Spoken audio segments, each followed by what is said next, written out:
Waalaikumsalam warahmatullahi wabarakatuh. Nah, ini semua sudah hadir ya di malam hari ini? Ya. Sudah? Oke.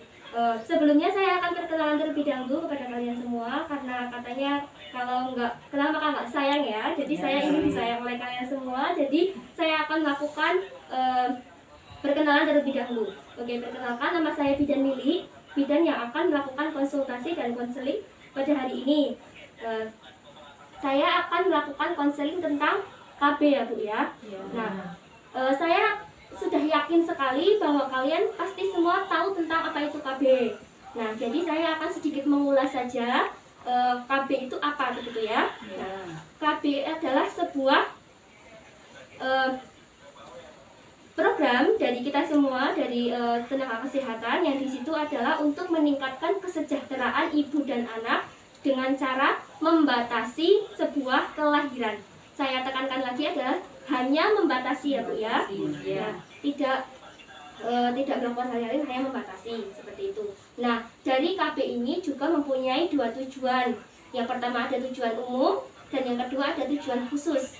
Nah, tujuan umumnya sendiri adalah untuk meningkatkan kesejahteraan ibu dan anak. Nah, dengan tujuan umumnya adalah untuk menghambat atau memperkecil angka kelahiran suatu bayi ya, seperti itu. Nah, kenapa kita harus adanya KB? Nah, dengan adanya KB ini maka kita bisa mencegah adanya kemiskinan, mencegah adanya pengeluaran yang berlebih dalam keluarga. Ada juga meminimalisir adanya kelajakan penduduk di Indonesia, karena bahwa kita tahu di Indonesia ini merupakan negara keempat dengan penduduk paling banyak seperti itu ya. Nah, sejauh ini sudah paham ya? Ya. Saya akan perlihatkan apa saja KB-KB yang akan saya sampaikan pada malam hari ini ya. Nah, di sini ada gambar beberapa KB. Di sini ada gambar 5 KB ya Bu ya. Yang di sini ada pil KB. Yang kedua ini ada KB suntik. Yang ketiga ini ada kondom ya Bu ya. Saya tahu kalau kalian pasti tahu ya. Yang ini sudah tidak usah saya bahas lagi karena kalian pasti yang paling tahu yang ini.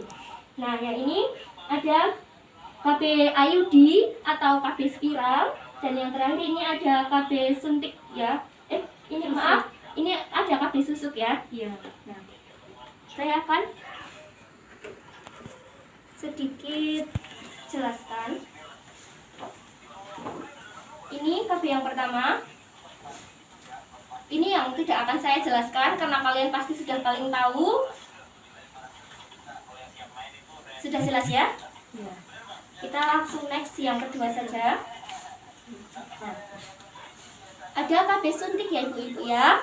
Nah, KB suntik itu ada dua macam. Yang pertama ada KB suntik dengan perlindungan 1 bulan dan ada KB suntik dengan perlindungan 3 bulan. Nah, apa itu KB suntik? Nah, KB suntik adalah KB yang caranya adalah disuntik di bagian biasanya di bagian pantat ibu ya, secara IM intramuskular atau di dalam otot ibu. Nah, dari KB suntik itu ada berisi cairan, ada estrogen dan progesteron seperti itu. Nah, yang pertama itu yang akan saya sampaikan adalah KB yang mempunyai perlindungan 1 bulan. Nah, dengan perlindungan 1 bulan ini di dalamnya ada kandungan estrogen dan progesteron, dan yang 3 bulan hanya mempunyai kandungan progesteronnya saja seperti itu. Nah, cara kerja KB suntik adalah mencegah lepasnya sel telur dari indung telur. Nah, keuntungan dari KB suntik ini adalah praktis, efektif dan aman dengan tingkatan keberhasilan lebih dari 99% ya Bu ya. Nah, jadi kalau ibu melakukan KB suntik ini biasanya tidak akan kebobolan seperti itu ya. Nah, di mana ada keuntungan pasti ada kerugiannya. Nah, kerugian yang pertama adalah pada waktu pertama bulan-bulan ibu melakukan KB suntik, maka ibu akan sedikit mual dan ada perasaan sedikit mual seperti itu. Lalu ada perdarahan berupa bercak walaupun itu sedang tidak di masa siklus haid. Nah, seperti itu.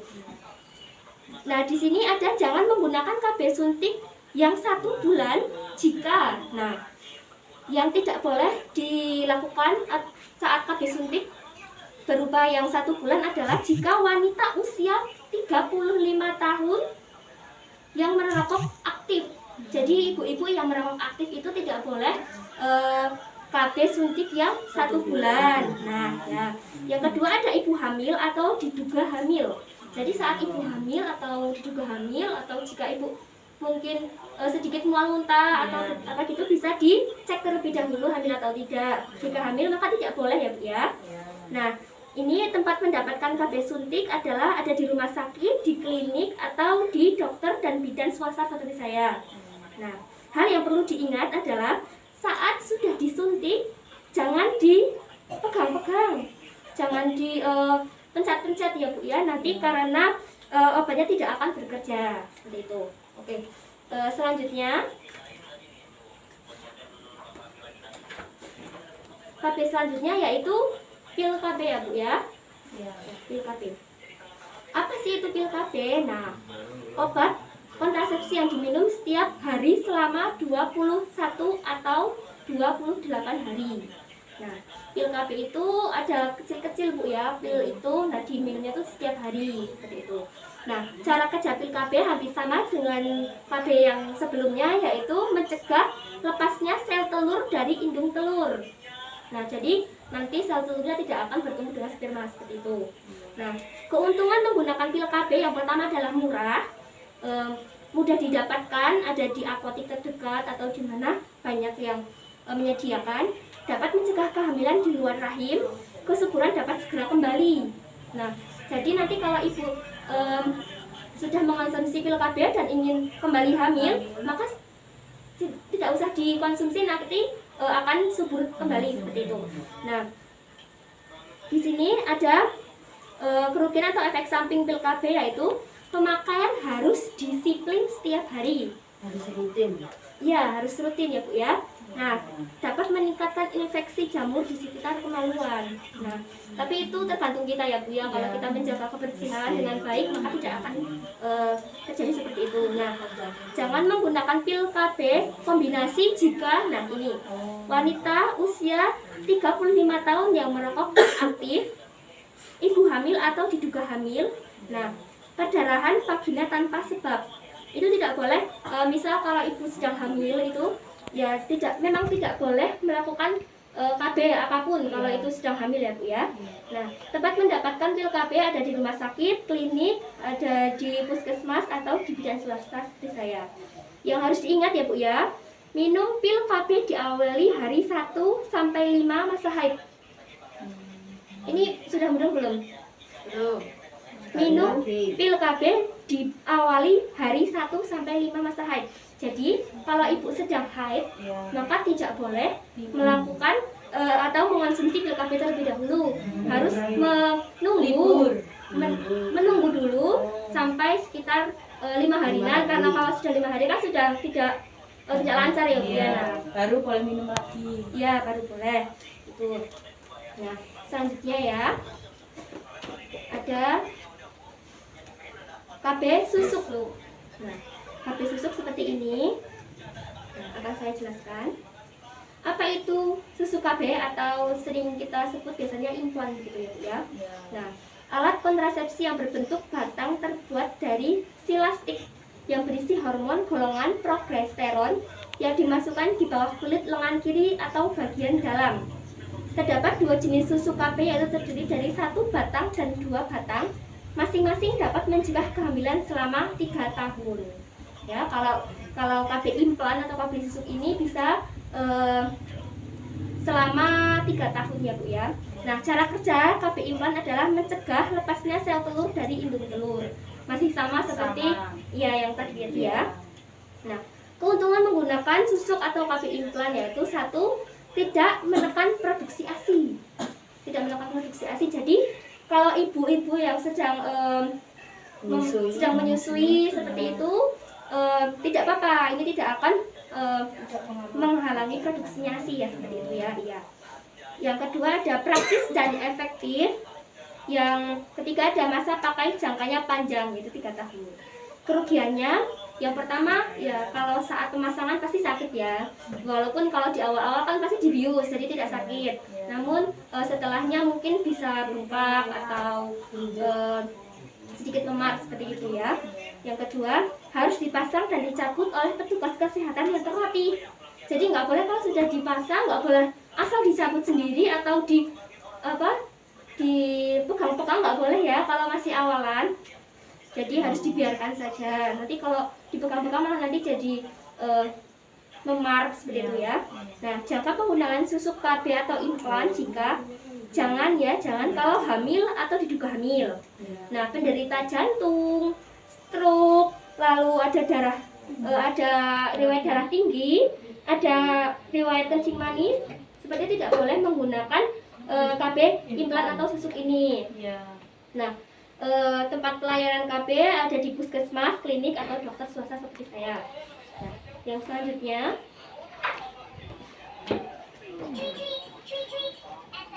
ini, yang selanjutnya ada IUD atau AKDR. Nah, IUD ini adalah alat kontrasepsi yang dimasukkan ke dalam rongga rahim. Jadi alatnya itu nanti dipasang di dalam rahimnya, dimasukkan seperti itu, yang terbuat dari plastik fleksibel. Beberapa jenis IUD dililit tembaga atau tembaga bercampur perak. Nah, cara kerja IUD sama, yaitu mencegah pembuahan sel telur oleh sperma. Maaf, ini tidak sama dari yang tadi. Ini kan mencegah pembuahan sel telur dari sperma. Yang tadi kan mencegah sel telur keluar dari tuba falopi seperti itu. Kalau ini mencegah pembuahan sel telur oleh sperma. Jadi sel telur dan sperma itu bersatu pun nanti akan dicegah seperti itu. Nah, keuntungan menggunakan IUD adalah praktis, efektif, ekonomis, kesuburan dapat segera kembali jika IUD dibuka atau ditanggalkan. Berarti ini kerjanya seperti tadi pil KB ya Bu ya. Nah, kerugian atau efek samping dapat keluar sendiri jika IUD tidak cocok dengan rahim pemakai. Jadi kita harus sebelum penggunaan IUD ini, kita harus periksa dulu apakah ibu itu cocok menggunakan IUD ini atau tidak. Jika cocok maka kita akan lanjutkan, jika tidak maka ibu akan direkomendasikan untuk KB-KB yang lainnya seperti itu. Nah, jangan menggunakan IUD jika hamil atau diduga hamil. Yang kedua, gangguan pendarahan dan peradangan alat kelamin. Jika ibu sedang ada gangguan di alat kelamin seperti itu, maka tidak akan dianjurkan atau bahkan tidak boleh menggunakan KB dari IUD ini. Nah, tempat pelayanan IUD ada di rumah sakit, klinik, puskesmas, dan dokter atau bidan swasta seperti saya. Seperti itu. Nah, itu adalah KB-KB yang biasanya atau umum dipasang atau dipakai oleh ibu-ibu ya. Sementara ini ada yang mau ditanyakan terlebih dahulu? Silakan. Saya beri waktu untuk bertanya.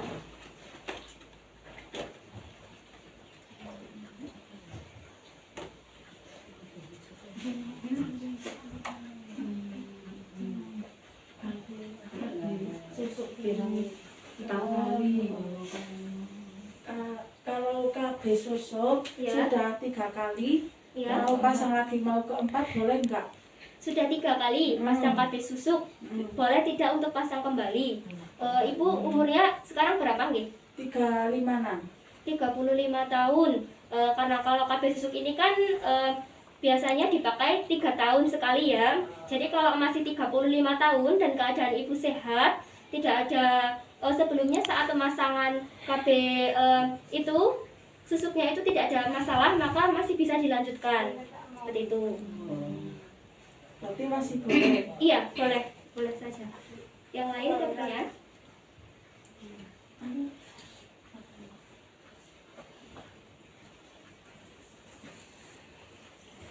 Oke, jika belum ada pertanyaan, saya akan sedikit menambahkan ya. Di sini ada KB yang ini saya akan perlihatkan. KB ini adalah KB yang dipasang atau dilakukan pada laki-laki ya. Ini KB-nya bersifat tetap. Nanti bisa di bagian perut laki-laki bisa dipotong seperti itu. Nah, tapi jika laki-laki sudah melakukan KB ini maka tidak bisa hamil lagi seperti itu ya Bu ya. Ini kalau sudah melakukan KB ini maka tidak bisa dikembalikan seperti semula, itu tidak bisa.